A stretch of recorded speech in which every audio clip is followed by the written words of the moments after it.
So Joe, some call me Pastor Joe. But this is Joe Green, and I'm bringing you a contemporary commentary from a biblical perspective. A contemporary commentary from a biblical perspective. I was trying to think of how I want to describe what we're doing here. But we do this regularly, and I'm planning on doing it more frequently because I think it's so important for us to discuss the things that are happening, but look at it from the proper perspective. If you're not careful when you start to look at things and you look at it from a worldly perspective, then you will absolutely be misled. You will believe something that is true is not true, and vice versa. You will, as the Bible talks about, you will exchange good for evil and evil for good. You will call evil good and good evil. And so that's what we're seeing in popular culture when it's not um, looked at through the lens of a biblical worldview. Historically, biblically is what we try to look at things. So as you see in the title today, we're going to talk about Will Smith and Jada Smith and Jada Pinkett Smith, and I know most of you are probably familiar with what's happening, but for those of you who may have not have been following along, um, over the last few years, it's been pretty obvious that there is a issue with Will Smith and Jada Pinkett Smith, but it has been portrayed as though it's something normal and something enlightening and something empowering and all these other things, and it absolutely isn't. I don't know what that is on string. So anyway, what we see here, and you guys all are familiar with the whole the slap thing at the Oscars when Chris Rock was doing a dialogue or monologue, excuse me, and he made some very harmless jokes about Jada Pinkett Smith and her hair, and Will Smith got up and slapped her and said, keep my wife's name out of your blankety blank mouth, right? And he said it twice. He was really passionate when he said it, and Jada looked kind of surprised. When Chris first said the jokes, Jada just rolled her eyes. She really didn't react much. She just rolled her eyes. Will Smith was laughing originally, but then when he saw Jada Pinkett Smith roll her eyes, then that triggered him. He went up on stage and slapped Chris Rock, and the rest is history. And then when you look at all the backstory, there's so much more to this, which I thought was very interesting because, for one thing, recently Jada Pinkett Smith has released a book, her memoirs about her personal life. And when she was being interviewed about it, she said the thing that surprised her the most out of that whole thing, not the fact that Will went up and slapped him in the face and all that other stuff, but the thing that surprised her the most was that he called her his wife. And I thought that was interesting. And the interviewer was asking her, well, why is that so curious? And she said, because we've been separated since 2015. We didn't get divorced, but we've been separated. And throughout the past few years, Jada has revealed other stuff about their marriage. She revealed how when they got married, she was crying because she didn't really want to marry Will Smith. She was kind of pressured into it. She's repeatedly talked about her love for the late great Tupac Shakur, who's been dead since like 1997. He's been dead like 27, 26 years, something like that. They were friends in high school and they were casual friends when he was alive, but somehow or another after he died, she has made this into this great love story, that how much she loved him and they loved each other, even though while he was alive, they had the opportunity to be together and they weren't together for whatever reason.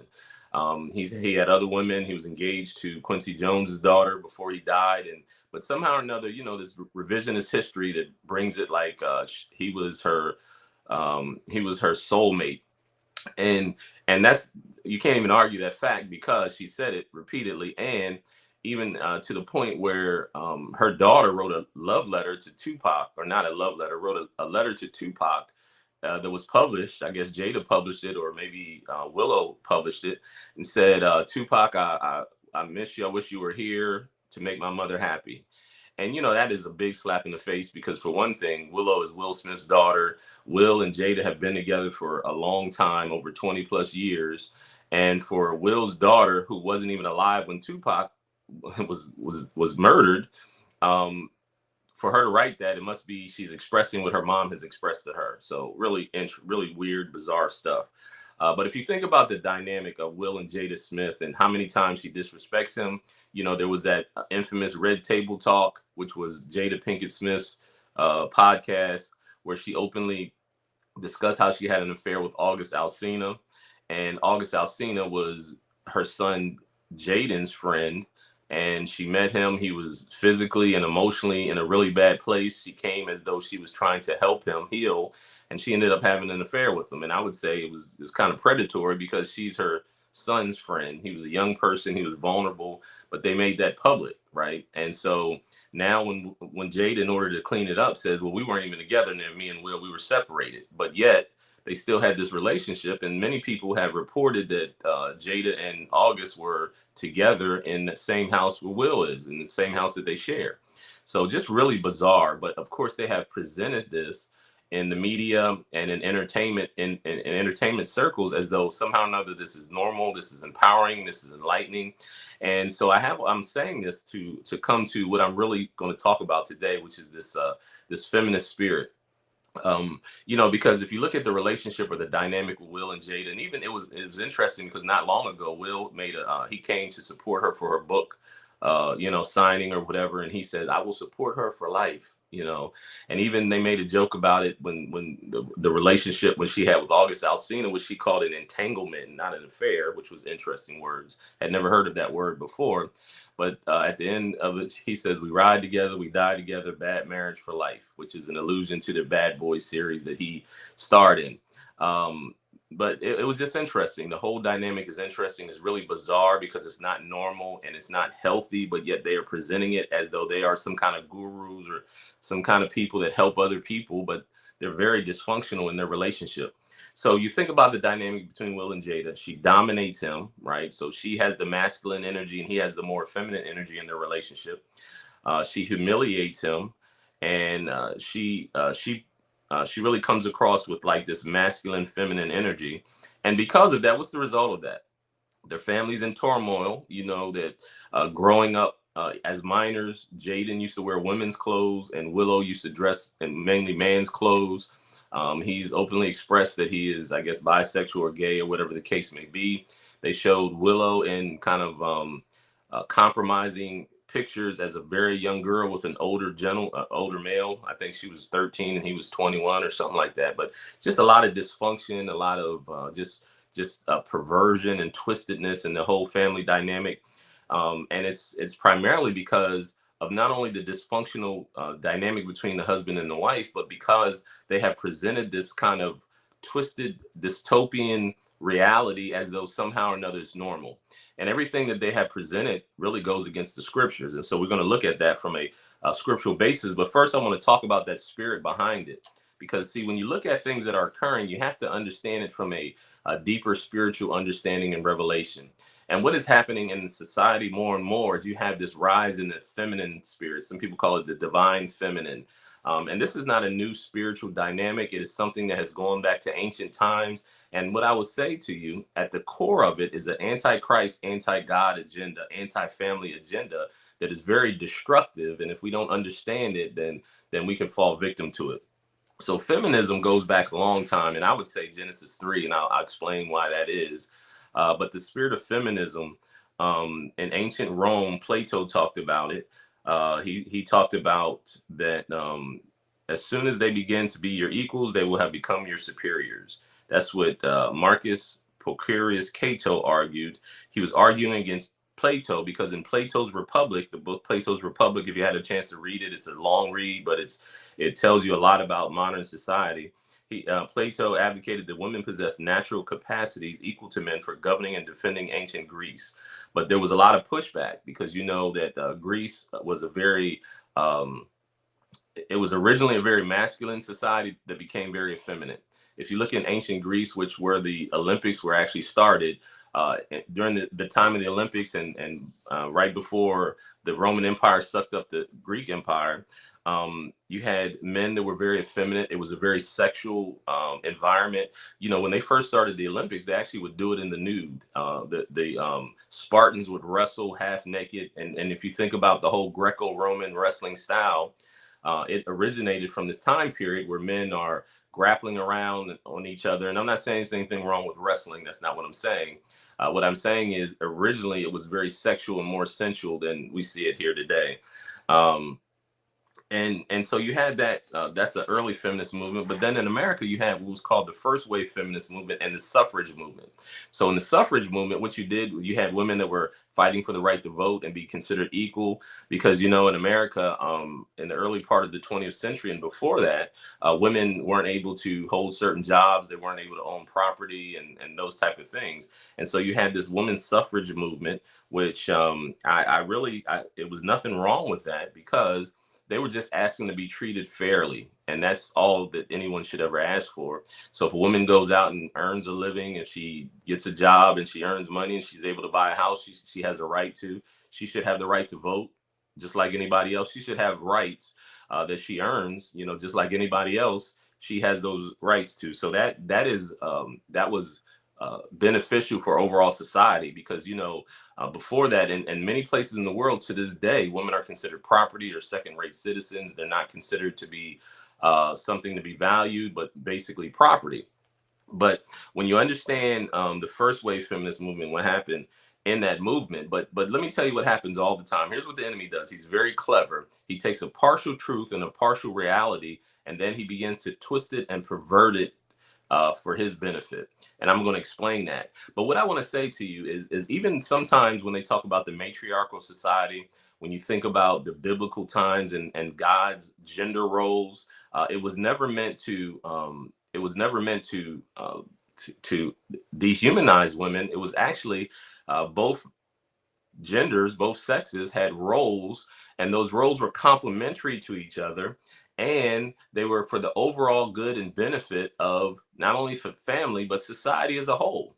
So you think about this. Traditionally, if the man was the breadwinner, he went out and worked, and the woman stayed home and she managed the house and the family, right? And so why is that important? That's important because if a woman is having a baby, she's carrying a baby. So during that time, she shouldn't be out here digging ditches and working in the steel mill or anything like that, right? She should be at home. When the children are young, she should be nurturing her child, because she's bonding with the child, she's teaching the child, and those type of things. And so when the man is the protector and provider, right, doesn't mean women can't go out and do what she wants to do as well. But I'm saying that the core of that relationship and that dynamic is that the woman is the manager of the household. The man goes out. He's the one that builds the bridges and builds and digs the ditches, right? He's the one that goes out and fights the wars, unfortunately, when that has to occur.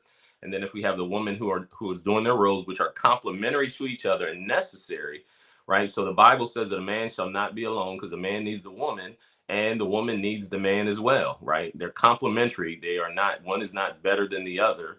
But when we look at things from God's perspective, then we have a more healthy and a more functional society and families as a whole.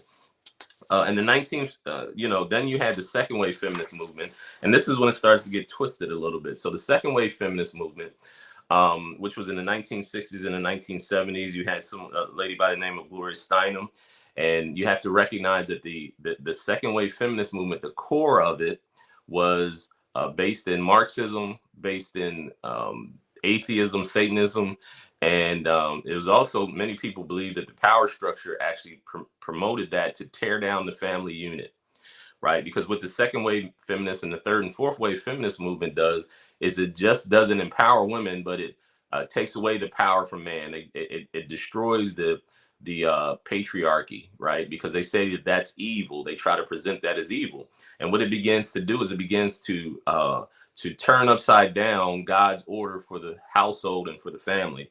And we see the long-term effects of it. Like I mentioned with Will and Jada, there's a lot of dysfunction in their family.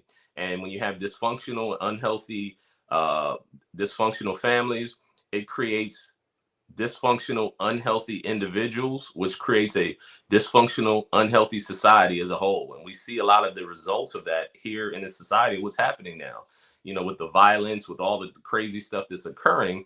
I would say that part of that is the breakdown of the family unit, because that we have taken away the God's order for the household and the family and the purpose of the family. We've taken it out of context and we've twisted it around. And so the third wave feminist movement occurred, and the fourth wave feminist movement, which you have like the Me Too movement and different things like that. You have women that are fighting for equality, And let me tell you something too, that the part of when you talk about these movements, it's rooted and grounded, like I said, in Marxism, and it's part of what was known as critical theory, which was created by in the Frankfurt School in Germany, right? It was a think tank of Marxists that wanted to look at how they can take over society as a whole without any resistance or much resistance. And so they recognized that one of the things that hurt the Marxist movement the most was the Judeo-Christian Western culture, which certain institutions that Judeo-Christian, the Judeo-Christian Western culture had, that certain values made it difficult or impossible for them to take over society, because you had a bunch of strong individuals that weren't just going to cave in, right? And they knew that forcefully they couldn't come in and take over. So they came up with what they call the revolution without bloodshed, right? And so what happens is they come in and they do uh, a cultural takeover by reestablishing, taking certain institutions that we hold near and dear, like families, like gender roles, like sexuality, and all that other stuff. They attacked all of them in order to reestablish, it's called deconstruction. So they deconstruct certain institutions, but they don't do it as a way to construct it a different way, but to keep them weakened so that the people can be weakened as well.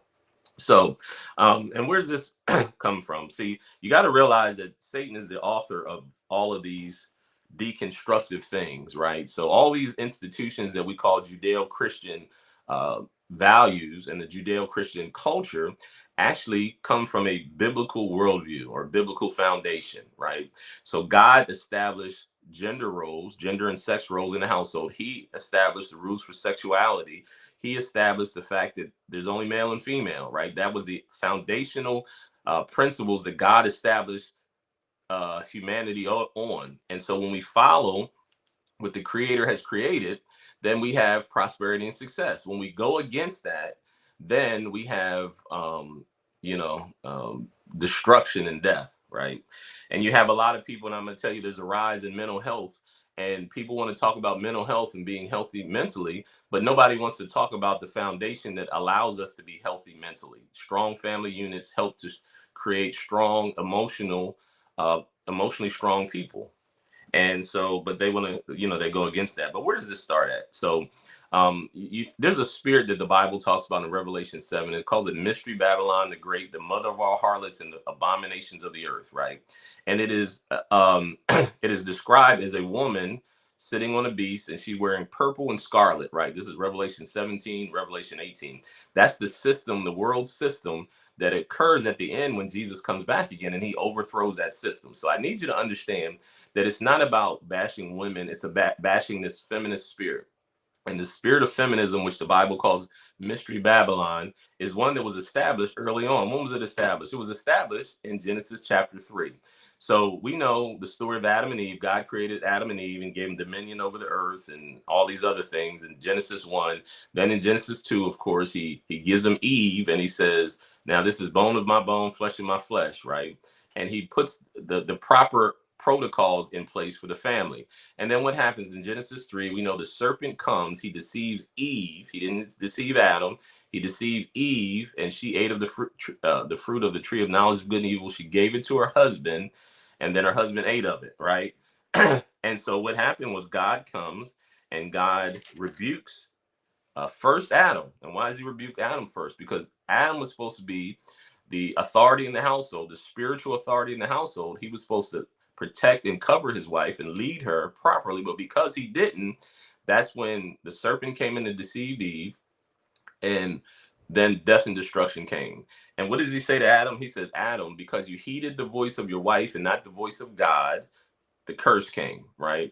And he says to Eve, you desire to lead your husband or be over top of your husband, but he's supposed to be your head, right? He's supposed to rule over you. He's supposed to spiritually lead you and guide you, right? That's what God brought forth, because his order was that the male energy, or the man, was supposed to be the spiritual head. The woman was supposed to be the helpmeet, right? So God gives the vision to Adam, gives the word to Adam, and Eve is supposed to help to nurture that seed and bring it full circle.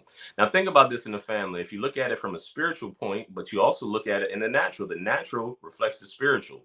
Because what happens? The man has the seed, right? God gives man the sperm or the seed. He plants it in the woman when they come together as one, as the Bible says, and then she procreates, right? They're procreating, which is promoting the agenda of the creator. And then what happens? The woman nurtures the seed that God gave to the man to give to her. She nurtures it and she brings it to its fullness, right? Its fullness blossom. And that's what you have to look at things from. Even if you look at the fact like a seed in the earth, right? The earth, if you look at certain philosophies like the five percenters, they call men gods and women earths, right? Because the woman is like the earth. The man plants the seed in the woman, she nurtures it, she's fertile soil, and then it comes full blossom. And that's what happens spiritually when the man is the visionary, listening to God, being led by God, and then there's a blossoming or fruitfulness in their family, in their children, and in society as a whole. Now let's look at where else do we see that order in? So we talked about Genesis chapter 3, and then you look in Galatians chapter 5. Ephesians chapter 5. Ephesians chapter 5, the Apostle Paul reiterates what we've already seen that was established from the very beginning, right? It was already established in the very beginning. Paul just reiterates what was established in the beginning. So what does he say here in this Ephesians chapter 5? He says, verse 22, wives, submit to your own husbands as to the Lord, for the husband is the head of the wife, as also Christ is the head of the church, and he is the savior of the body. Therefore, just as the church is subject to Christ, so let wives be to their husbands in everything. Husbands, love your wives as Christ also loved the church and gave himself for her, that he might sanctify and cleanse her with the washing of the water by the word, that he might present to himself a glorious church, not having spot or wrinkle as in any such thing. So husbands ought to love their own wives as their own bodies. He who loves his wife loves himself. So what is God doing? What is the word of God saying here? It's showing us the order of God, and it's not about lording over. It's not about one is not as important as the other. It's not about any of those type of things. It's just God's order. And a lot of people will buck against that, but we see in society what happens when we buck against that. We see about all the stuff that is occurring, and mostly because of the breakdown of the family unit, because God's order is not in place. And because God's order is not in place, because I think about Will and Jada Smith and how they are really presenting what we see in society, right? Because the man is not being the spiritual head of his household. The woman has emasculated him and has made him disrespected him. The children don't even know their roles, their gender roles, right? Jaden says all his clothes were women's dresses when he was growing up. Willow is very masculine. She has her head shaved and all that stuff. I haven't seen her lately, but that's what she presented before. And what's happening in society? The same thing. People don't know their roles. A man says he's a woman and a woman says that she's a man. And it's because of the breakdown of the family and going against God's order and his protocols. And so we have to be very careful of that, people. We are in a very dark space. I work in the urban areas, in the inner city. And if you look in the schools, it's very difficult for these children. Many of these children, I read a statistic, 85% of Black children are not reading or doing math. They're functionally illiterate. This is what the Department of Education NEAP statistics says, that 85% on average of Black children can't read. They're functionally illiterate in school, and can't do math. And so when you have a stronger family, you can have stronger individuals, and they can learn. It's easier to learn. That's a statistic. That's a fact. That the nuclear family is the best incubator for strong, healthy individuals who perform better. They succeed in life in most areas better. And this is not a knock on anybody who's in any other situation, me included. My mother and father got separated when I was very young. And so I didn't have my nuclear family together growing up. So I'm not bashing anybody. I'm just saying, what is God's order? Because this is how we rebuild society in a way that is healthy, fruitful, and is in God's image and his purpose and his plan. Because if we don't, then we will fall into the way of the Roman Empire, the Greeks, and all these other ancient civilizations that fell away. But again, until next time, this is Joe Green. Peace and blessings to you. Please share, Subscribe to my channel and like. If this is something that's beneficial to you, please share it. And I'd love to hear your comments as well. Shalom, shalom.